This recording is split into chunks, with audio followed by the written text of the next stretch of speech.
Hello and welcome to the world of astronomy. This is AkashVeer. Today on the birth anniversary of Heinrich Hertz, we remember him. And I'm here to tell something about him. One of the famous facts that Heinrich Hertz was the first person who studied about photoelectric effect. After him, Einstein proved it.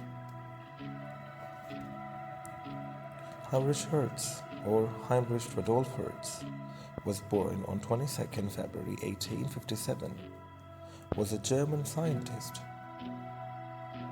who showed that Scottish physicist James Clerk Maxwell's theory of electromagnetism was correct, and that light and heat are electromagnetic radiations.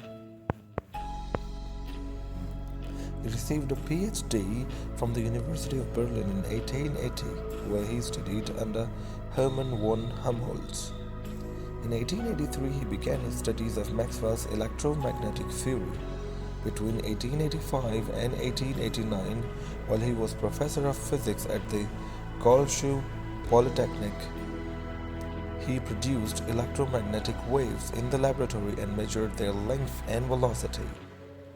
He showed that the nature of their vibrations and their susceptibility to reflection and refraction were the same as those of light and heat waves. As a result, he established beyond any doubt that light and heat are electromagnetic radiations. The electromagnetic waves were called Hertzians and later radio waves. Although he was not the first to produce such waves, Anglo-American inventor David Hume also done this. But his work was universally ignored in 1879, but Hertz was the first to correctly understand their electromagnetic nature. In 1889, Hertz was appointed professor of physics at the University of Bonn, where he continued his research on the discharge of electricity in rarefied gases. His scientific papers were translated into English and published in 3 volumes: Electric Waves in 1893, Miscellaneous Papers in 1896, and Principles of Mechanics 1899. Radio waves. Wave from the portion of the electromagnetic spectrum at lower frequencies than microwaves. The wavelengths of radio waves range from thousands of meters to 30 centimeters.